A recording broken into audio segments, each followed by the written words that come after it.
Hey everyone, this is Joy Paris with Network.tv. We're here at Coldxela. We're in downtown LA for this amazing beer festival. We get to taste home-brewed craft beers and eat lots of awesome food. So stay tuned and keep watching Network.tv.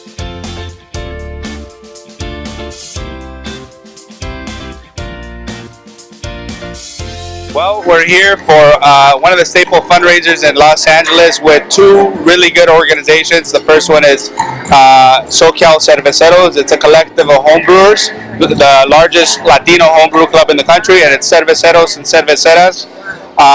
But we also have a diverse group of individuals in this organization. And then with the Gumball Foundation, we've been around for about 10 years, and we are the unsung heroes of Los Angeles and the Los Angeles Business Journal Social Enterprise of the Year Award. We're here to celebrate culture and community and have people raise some funds for our organization. And how are you involved in the organization?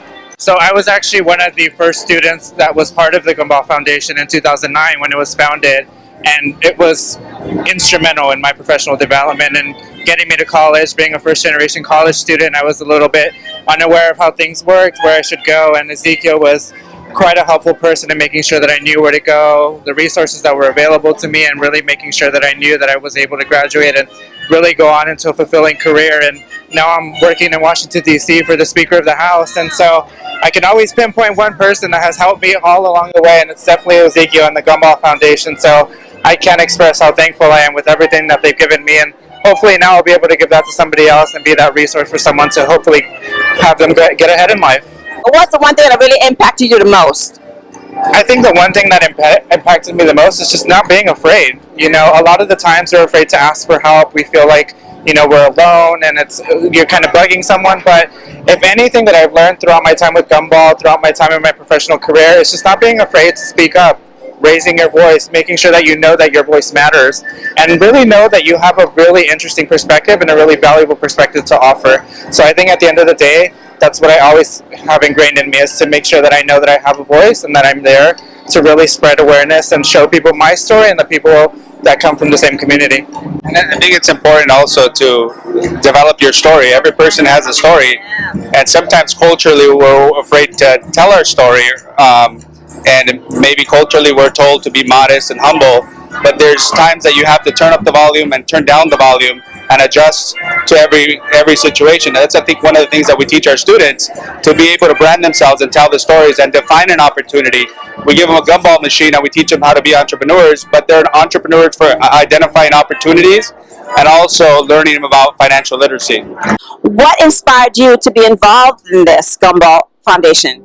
Well, when I was a kid, my father and I partnered up together, and we asked a local cobbler, shoe cobbler, El Sereno Shoe Repair in the east side of Los Angeles, if we could put our first gumball machine there.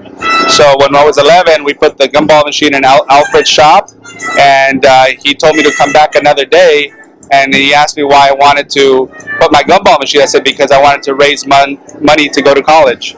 And so we started with one gumball machine, and by the age of 17, we had about 120 all across Los Angeles. And so we went on to a 4-year institution to Northern California, to the University of California, Santa Cruz, and then worked in professional setting, and then came back and said I wanted to be in the community and walk the walk and talk the talk.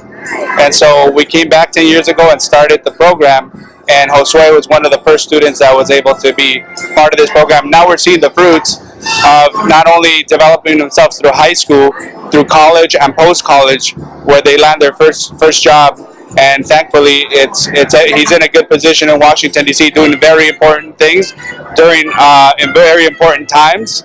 And I think it's good that we have the people understand that I think every single person has a story, not only mine.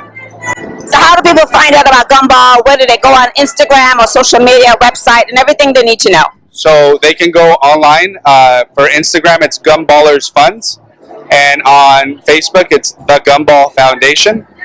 Or you could just go to www.gumballfoundation.org. Well, I will never look at a gumball machine in the same way after this. So thank you guys so much, and congratulations. And I'm looking forward to you making great changes in the world and helping everyone. Thanks again. All right. Nice to meet you guys. Thank you so much.